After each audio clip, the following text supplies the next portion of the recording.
జరిగింది అట్లా సాధించాం. ఏ సినిమాకి చేయని విధంగా ఫస్ట్ టైం ప్రమోషన్స్ లో దిగారు మీరు. ఇది చాలా ప్రత్యేక పరిస్థితులు ఉన్నాయి సార్. నేను మామూలుగా అయితే పెద్ద చేయను. అంటే నా వల్ల నిర్మాతలు నష్టపోయారు. అది కూడా ఎలా నష్టపోయారు? ఒకటి కరోనా, రెండు న్యాచురల్ డిజాస్టర్, రెండు న్యాచురల్ డిజాస్టర్స్, ఇంకోటి man made disaster, administration disaster, ఇక్కడ పొలిటికల్ ఇది ఇక్కడ. సో మూడింటికి నిర్మాతలు బలైపోయారు. సో దానికి నేను ఒక నైతిక బాధ్యత వహించి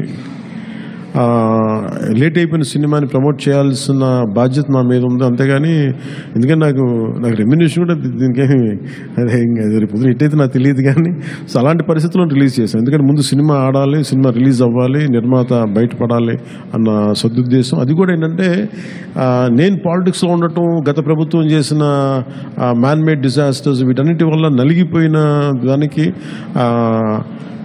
బలైపోయి నేను పొలిటిక్స్లో ఉన్నాను కాబట్టి బలైపోయారు కదా, ఇబ్బందులు పడ్డారు నిర్మాతలు. అందుకని వారందరి తరపున నేను ఈ కనీసం ఈ ప్రమోషన్ చేయడం అనేది చాలా ఎసెన్షియల్ డ్యూటీ అనిపించింది నాకు.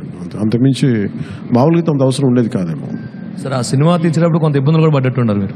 ఏంటి సార్? ఆ సినిమా తీసేటప్పుడు కొంత ఇబ్బందులు కూడా పడ్డట్టున్నారు, సమ్మర్లో కానీ నైట్ టైంలో షూటింగ్ చేయటం కానీ. అంటే ఎలా అంటే నేను ఇక్కడికి వెళ్ళి వైజాగ్లో అరెస్ట్ అయ్యి మళ్ళీ వచ్చి 4 రోజుల తర్వాత మళ్ళీ ఇలా చేశాను.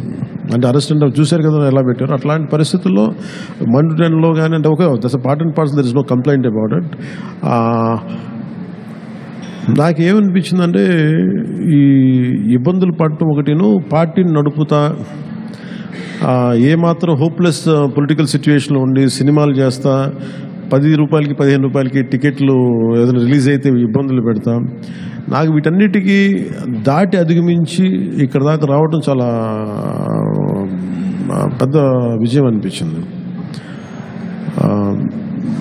సో టఫ్ సిచ్యువేషన్ ఇక్కడ దాకా వచ్చి I'm grateful for the producers.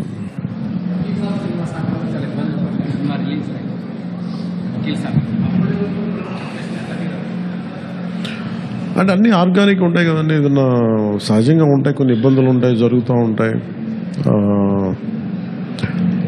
అంటే నాకేంటంటే నేను సినిమాని ఇప్పుడు అంటే నేనది ఇప్పుడు మనం చాలాసార్లు నేను ప్రతి సభలో కూడా చెప్తాను, ప్రతి చిన్న పనికి కూడా ఒక చిన్నపాటి యుద్ధమే చేయాల్సి వస్తుంది.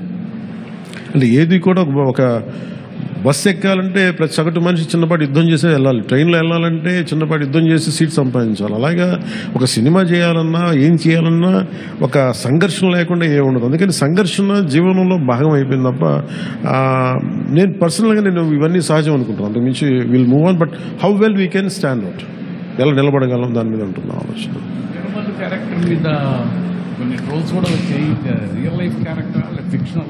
ఇది ఫిక్షన్ క్యారెక్టర్స్. అసలు వాళ్ళు ఎవరో మాట్లాడారు, నా దృష్టికి తీసుకొచ్చారు కానీ అసలు సంబంధం లేదు. అది సర్వాయి పాపన్న గౌడ్ అని చెప్పి అసలు సంబంధం లేదు. దానికి దీనికి అసలు సంబంధం.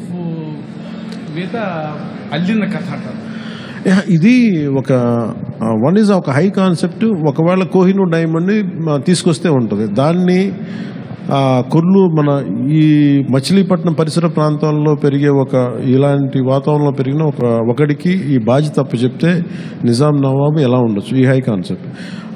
దీంట్లో ఎక్కడా కూడా అది ఒక ఫిక్షస్ క్యారెక్టర్ తప్ప దాన్ని ఎక్కడా కూడా అసలు చారిత్రాత్మక ఆధారాలున్న పాత్ర.